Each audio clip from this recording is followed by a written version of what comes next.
America हमारे साथ नहीं आ रहा है। अमेरिका ने फैसला कर लिया है, हिंदुस्तान उनका मेजर स्ट्रेटेजिक एलाय है, मेजर नेटो लाइक पार्टनर है। बहुत बड़ी डेवलपमेंट हमारे सामने आ रही है। इंडिया के प्रधानमंत्री, वजीर आजम, prime minister Narendra Modi New York आ रहे हैं। अब हम लोगों को what should we make out of चाहिए। इट? हिलाली साहब, what should we make out of it? क्या वो इंडिया के हाथों में चले गए? क्या इससे हम अज्यूम करें? इंडिया के प्राइम मिनिस्टर अमेरिका तशरीफ ला रहे हैं और अमेरिका में उनकी एंगेजमेंट इतने हाई लेवल की है। इंडिया के prime minister Narendra Modi US के विजिट पर जा रहे हैं, जिस पर पूरी दुनिया में बात की जा रही है इंडिया और यूएस के रिलेशन को लेकर। अमेरिका में एक मेगा इवेंट की तैयारी हो रही है, जिसके लिए 24,000 Indian American already sign up कर चुके हैं। जो एक अमेरिकन इन्फ्लुएंस हमारे जहनों पे है, ये तो हमें कहीं जाने नहीं दे रहा। ये तो बिल्कुल हमें इसने स्टक कर दिया है। हिलाली साहब, क्या पाकिस्तान या पाकिस्तान के डिफेंस मिनिस्टर इंडिया यूएस के रिलेशन को लेकर घबरा रहे हैं? अरुण साहब, सबसे पहले तो आईएमएफ की तरफ 24वीं दफा हम जा रहे हैं। 24वीं दफा प्री रिक्विजिशंस जो हैं हम लोग अभी पूरी कर रहे हैं, और इसके अलावा हमारे पास चारा कोई नहीं है। यानी अगर किसी घर के अंदर भी किसी आम शहरी ने अपना घर चलाना हो और वो 24वीं दफा उधार लेने जा रहा हो। इस इवेंट का नाम रखा गया है, जिसको वजीर आजम मोदी खिताब करेंगे, the Modi and US progress together.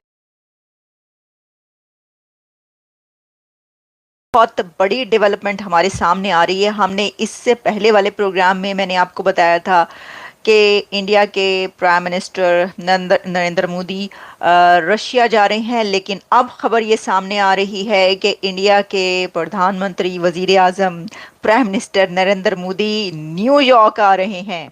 India के प्राइम मिनिस्टर अमेरिका तशरीफ ला रहे हैं और अमेरिका में उनकी एंगेजमेंट इतने हाई लेवल की है कि जब मैं वन बाय वन अमेरिका के उनके विजिट पर आपको कौन कौन से इवेंट्स को वो एड्रेस करेंगे और अटेंड करेंगे ये बताऊंगी, तो आपको पता चलेगा कि क्या होने जा रहा है। अमेरिका में एक मेगा इवेंट की तैयारी हो रही है, जिसके लिए 24,000 Indian American already sign up कर चुके हैं और वो प्राइम मिनिस्टर नरेंद्र मोदी की स्पीच सुनने के लिए और उनको देखने के लिए साइन अप कर चुके हैं कि वो इस इवेंट में शामिल होंगे। और आपको पता है कि इवेंट का क्या नाम रखा गया है? इस इवेंट का नाम रखा गया है, जिसको वजीर आजम मोदी खिताब करेंगे, the Modi and US progress together. The Modi and US progress together, ये इसका नाम है।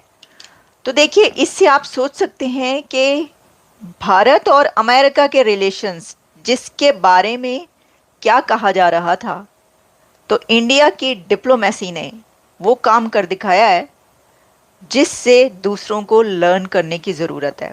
देखिए, एक तरफ वो रशिया के साथ एंगेज हैं, दूसरी तरफ वो यूक्रेन होकर आ रहे हैं, पोलैंड का विजिट करके वापस पहुंचे हैं, पाकिस्तान की सरजमीन से ऊपर से गुजरते हुए वापस पहुंचे हैं। वो रशिया दोबारा जा रहे हैं और अब साथ ही खबर ये आ रही है कि वो अमेरिका भी आ रहे हैं सितंबर में। सितंबर में यूनाइटेड नेशंस की एक समिट है, समिट फॉर फ्यूचर, वो उसको भी अटेंड करेंगे और इसी के साथ वो यूनाइटेड नेशंस में जनरल असेंबली से खिताब भी करेंगे। तो मैंने आपको ये कहा कि जैम पैक मेगा इवेंट्स हैं, बहुत बहुत सिग्निफिकेंट उनका ये विजिट होगा जो अब होने लगा है। इसकी मैं वन बाय वन आपको डिटेल्स बताती हूँ। मैं देख रही थी कि ये जो यूनाइटेड नेशंस की समिट फॉर फ्यूचर है, ये क्या है, लेकिन क्या इसमें पाकिस्तान को बुलाया गया है? उस समिट में जहाँ पर नरेंद्र मोदी साहब आ रहे हैं और वो जनरल असेंबली से एड्रेस करेंगे और समिट को भी अटेंड करेंगे, क्या उस समिट में अमेरिका ने पाकिस्तान को भी बुलाया है? क्या पाकिस्तान की तरफ से भी कोई आ रहा है? मैंने इस पे रिसर्च की, देखा, लेकिन अभी तक मुझे कोई खबर नहीं मिली कि पाकिस्तान को भी इसमें बुलाया गया हो। लेकिन अगर कोई ऐसी जो भी आती है हम उसके ऊपर भी बात करेंगे कि कौन आ रहा है, कौन इसमें शामिल होगा या नहीं होंगे उसमें शामिल, या उनको नहीं बुलाया गया।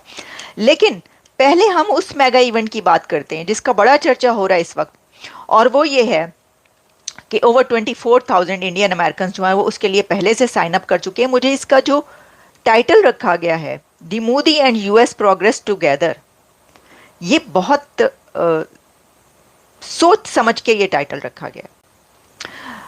इंडिया की जो डिप्लोमेसी है वो हमें ये बता रही है कि आपने दुश्मनों को दोस्त कैसे बनाना है और दोस्तों को अपने साथ लेकर कैसे चलना है। दोस्तों को अपने साथ कैसे लेकर चलना है वो तो हमने देखा कि जब मोदी साहब की इनॉग्रेशन थी तो कैसे नेबर्स फर्स्ट सामने नजर आए, और वो स्लोगन जो सिर्फ स्लोगन नहीं लगाते, वो ये करके दिखाते हैं, neighbours first excluding Pakistan. Pakistan को तो उसमें शामिल नहीं करते वो, और पाकिस्तान उसमें शामिल भी नहीं कभी हुआ और ना ही है। लेकिन बाकी आप नेबर्स को देखें तो दोस्तों को वो कैसे अपने साथ रखते हैं और दुश्मनों को वो दोस्त कैसे बनाते हैं, ये कोई भारत की डिप्लोमेसी से सीखे। और कैसे अपने वक्त को, अपने टाइम को अपने लिए वो मोड़ लेते हैं, वो मोल्ड करते हैं, ये भी कोई भारत से सीखे उसकी डिप्लोमेसी से। तो इसके अंदर जो लोग ये बात कर रहे थे कि इंडिया और अमेरिका जो है वो तो बड़े दूर चले गए और अब तो बड़ा वो हो गया, ये तो ये हो गया, बांग्लादेश में ये हो गया, ये देखें ये क्या करवाया जा रहा है। मैं आपको ये बता रही हूँ, एक तो ये कि अमेरिका को भी ये पता है कि कैसे इंडिया जो है उसके साथ हमने डिप्लोमेटिक रिलेशंस भी रखने हैं, ट्रेड भी रखनी है, बिलियंस ऑफ डॉलर्स के एग्रीमेंट्स भी रखने हैं, नाराज भी नहीं होना चाहिए दोनों कंट्रीज को एक दूसरे से, और कैसे जो है हम कैसे लेकर चलते हैं अपने मामलात वो भी हमने देखने। इसी तरीके से इंडिया भी ये जानता है कि कैसे, जो मैंने आपको बता दिया कि कैसे आपने, तो मैं समझती हूँ कि इसके लिए जो है ये जैसे ये एक वो है कि आप ऑलराउंडर बन चुके हैं,